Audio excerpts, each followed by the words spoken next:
So in this video we are going to start the authority of a constitution. आपको authority से ही पता चल रहा है, जब हम अथॉरिटी की बात करते हैं तो हम बात करते हैं कि वो उसका फंक्शन क्या है, कि what is the function of the constitution.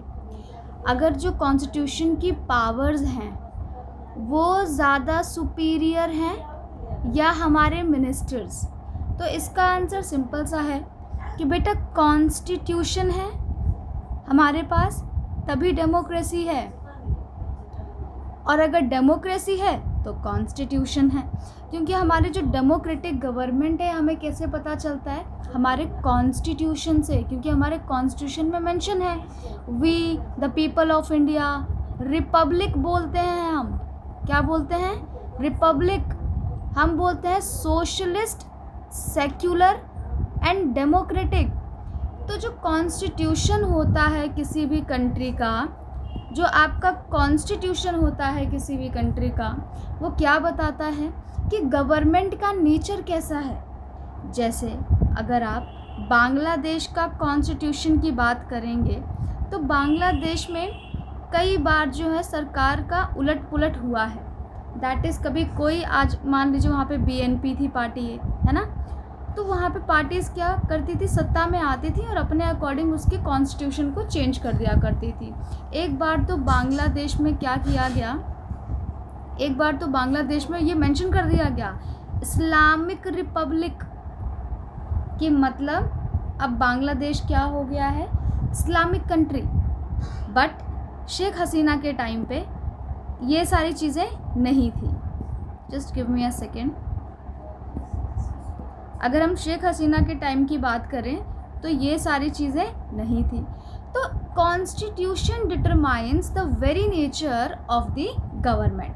Now in this section we are going to start what is a constitution. कि कॉन्स्टिट्यूशन क्या है, सबको पता है कॉन्स्टिट्यूशन एक रिटन डॉक्यूमेंट है ना. इंडिया के पर्सपेक्टिव में बात करें तो ये एक रिटन डॉक्यूमेंट है. यूके के पर्सपेक्टिव में बात करें तो ये एक अनरिटन डॉक्यूमेंट है.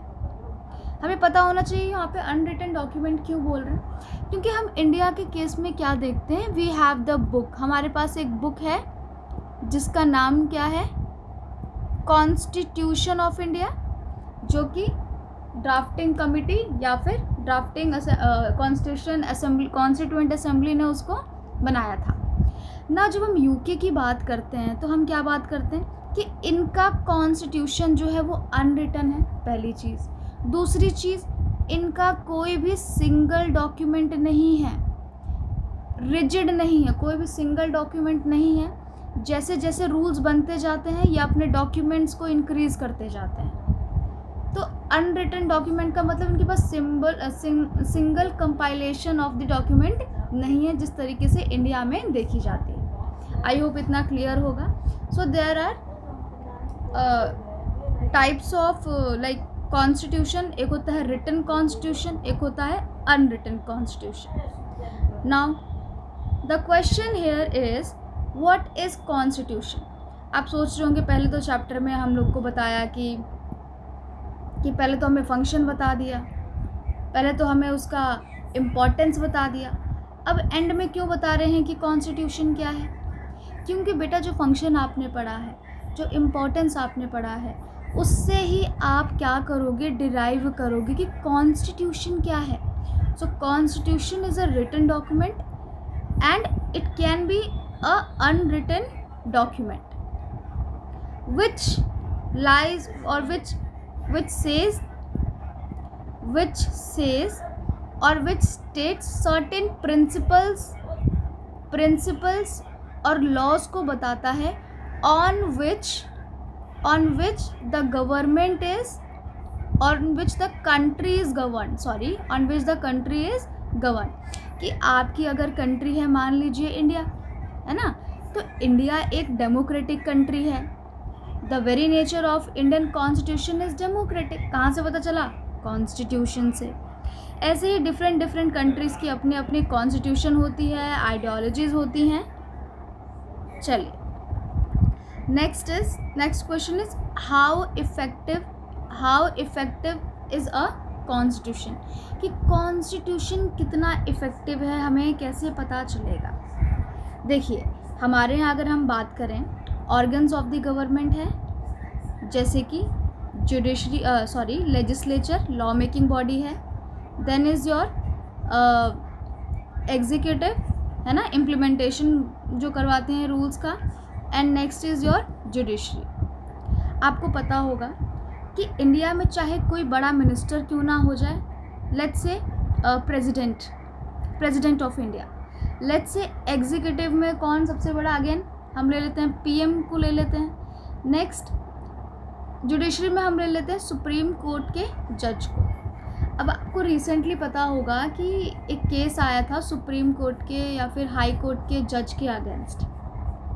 अब इंडिया में क्या कहा जाता है, चाहे वो प्रेसिडेंट हो या फिर कोई कॉमन आदमी हो, कॉमन पीपल हो, है ना, चाहे कोई रिच क्लास से हो, चाहे कोई पुअर क्लास से हो, each and every one is equal in the eyes of the law, कि हर एक इंसान क्या है, इक्वल है।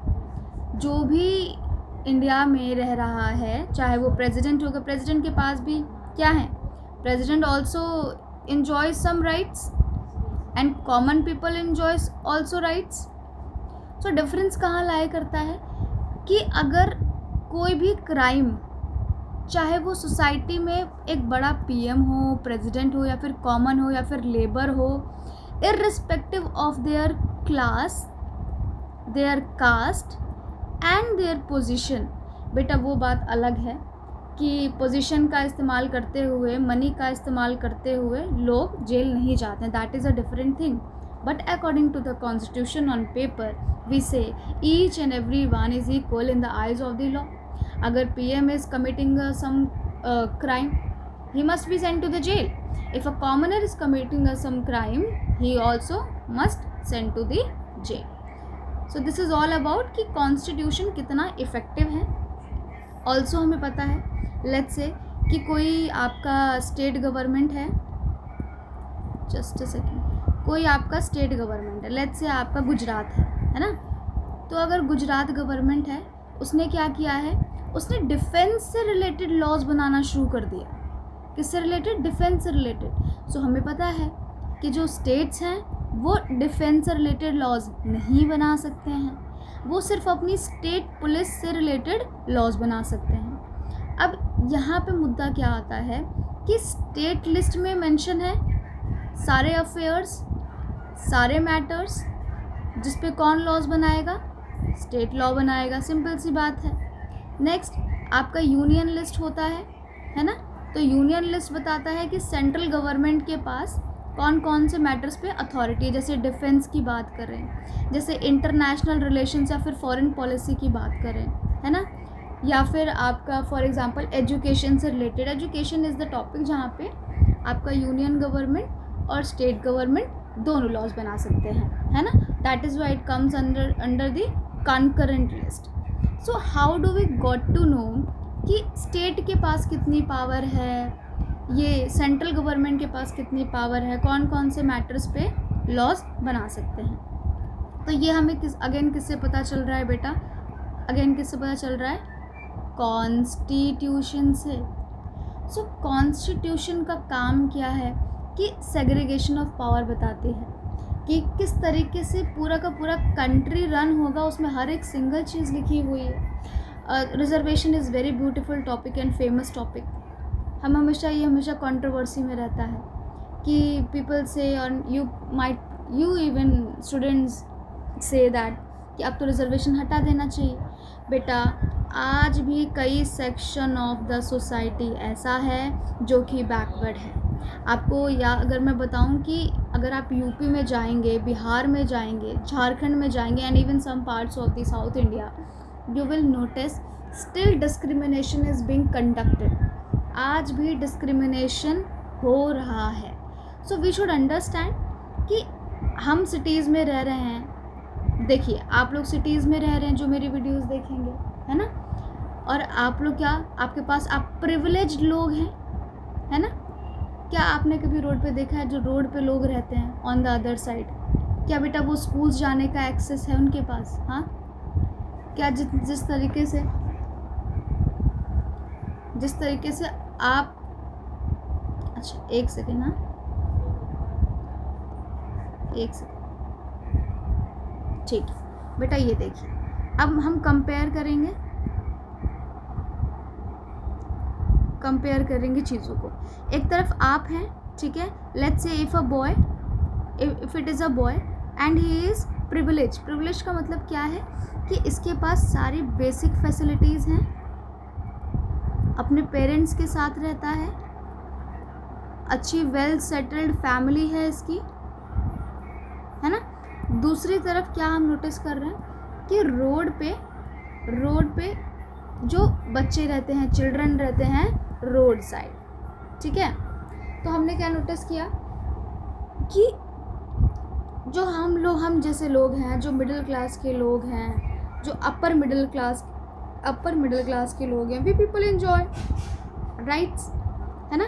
हमारे पास बेसिक फैसिलिटीज़ हैं, हमारे पेरेंट्स अर्न करते हैं, हम अच्छी जगह स्कूल जा रहे हैं, हम स्कूल्स जा रहे हैं, हम ट्यूशन्स जाते हैं, है ना, हम घूमने भी जाते हैं, दैट इज़ टूरिस्ट प्लेसेस पे भी जाते हैं।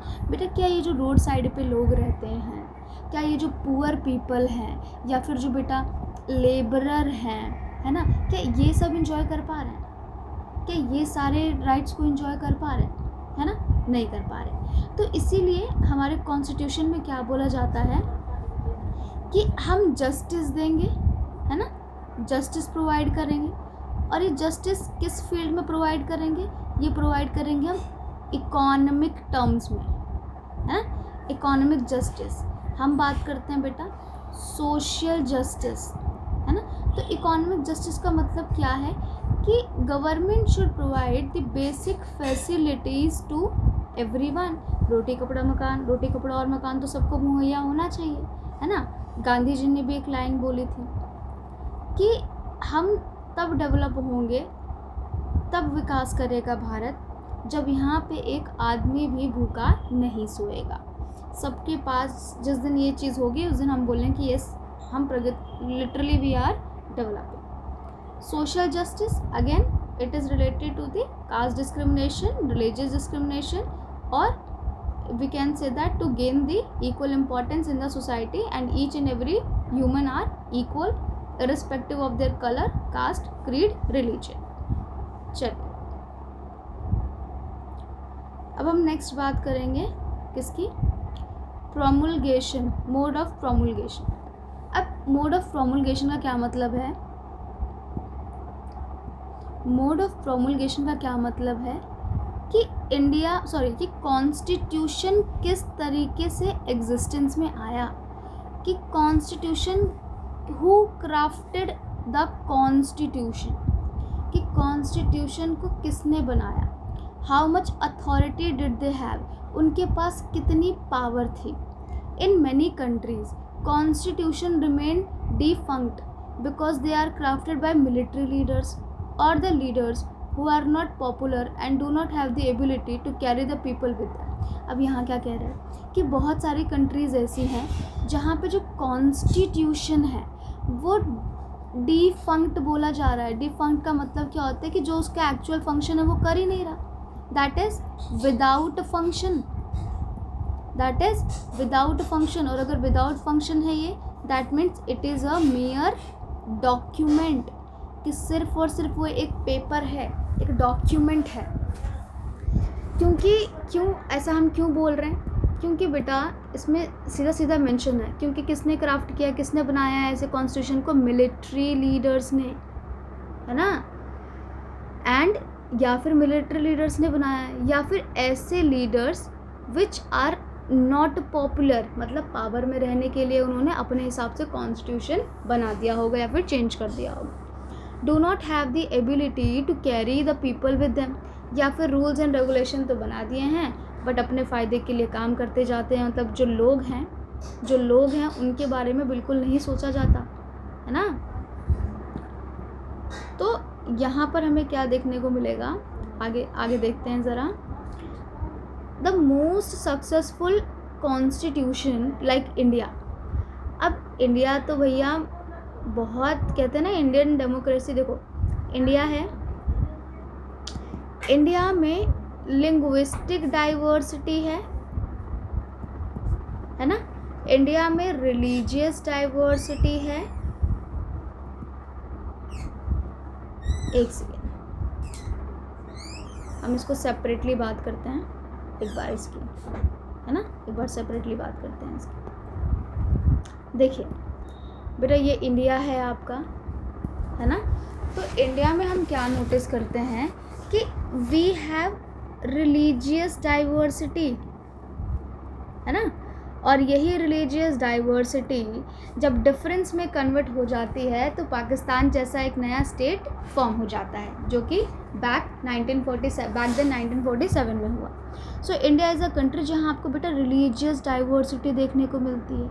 रिलीजियस डाइवर्सिटी के साथ क्या देखोगे, आपको लिंग्विस्टिक डाइवर्सिटी देखने को मिलता है ना। लिंग्विस्टिक डाइवर्सिटी, यहाँ पे आपको बेटा डिफरेंट कास्ट, कल्चर, क्रीड, है ना, डिफरेंट, और वी कैन से दैट यहाँ पे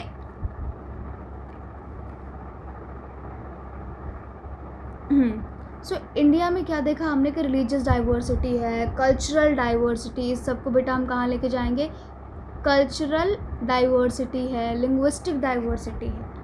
उसके बाद भी जो इंडिया का डेमोक्रेसी है ना, हम क्या बोलते हैं, India is a democratic country. अब अगर आप उठाकर देखिए बांग्लादेश का एग्जाम्पल, अपने बेटा कहीं जाना नहीं है दूर, अपने पड़ोसियों को ही देखना है ना। तो बांग्लादेश को देख लीजिए, वहाँ पे अभी रिसेंटली क्या हुआ हमने देखा, हिंदूज़ को, जो माइनॉरिटी ग्रुप था हिंदूज़ का, किस तरीके से उनको टारगेट किया गया, है ना। किस तरीके से मुस्लिम लोगों ने टारगेट किया, किसको, हिंदू माइनॉरिटी को किया। तो बांग्लादेश में ये जो हम डेमोक्रेसी का कंसेप्ट है, ये जो सेक्युलरिज्म का कंसेप्ट है, हम नहीं देख पा रहे हैं। इट इज़ नॉट एविडेंट, यहाँ तो फेल हो गया।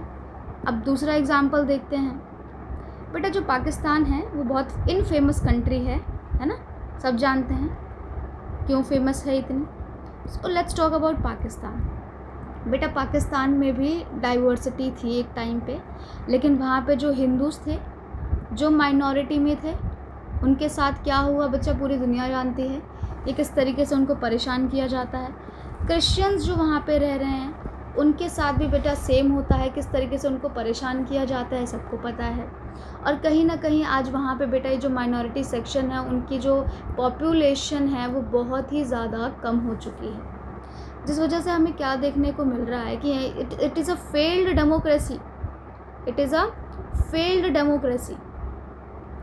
लेकिन क्या इंडिया में आपने देखा ऐसा कुछ कि रिलीजियस लाइक कोई मेजॉरिटी ग्रुप जो है वो माइनॉरिटी को डोमिनेट कर रहा हो? ऑफ कोर्स नहीं बेटा। वो जो मेजॉरिटी और माइनॉरिटी आप देखते हैं ना, वो तो कम्युनल हेट्रेड फैलाने के लिए, वो जो कम्युनल हेट्रेड लोग फैलाते हैं, ठीक है, वो पार्टी जो लीडर्स होते हैं वही करते हैं मोस्टली, सारे नहीं करते, उनमें से कुछ करते हैं अपने किसके लिए बेटा, वोट बैंक पॉलिटिक्स नाम की भी कोई चीज़ होती है कि बेटा जब तक ज़रूरत है जिस सेक्शन से, आप उनको जाके क्या करो, भड़काओ और उनसे वोट्स ले लो। तो वो सब तो बेटा एक डिफरेंट चीज़ है, क्योंकि जहाँ पे कॉन्स्टिट्यूशन है, जहाँ पे डाइवर्सिटी है, तो ये सारी चीज़ें आपको ऑब्वियसली देखने को मिलेंगी। नेक्स्ट इज़, अब इंडिया को इसलिए बोला जाता है कि it is the most successful constitution. यहाँ पे कोई भी मेजॉरिटी ग्रुप माइनॉरिटी को सप्रेस नहीं करता है, यहाँ पे each and everyone is equal. चलिए इसका ब्यूटीफुल एग्जांपल हम देखते हैं लिंग्विस्टिक डाइवर्सिटी की बात करते हुए। सो व्हाट हैपेंड, जैसे ही ब्रिटिशर्स 1947 में बेटा वो यहाँ से गए थे, तो इंडिया ने सोचा कि हम नेशनल लैंग्वेज जो है वो हिंदी को बनाएंगे और जो इंग्लिश है उसको हटा देंगे। बट जैसा कि हम सबको पता है कि साउथ इंडिया में, या फिर हम यूँ बोलें कि उस टाइम पे ओनली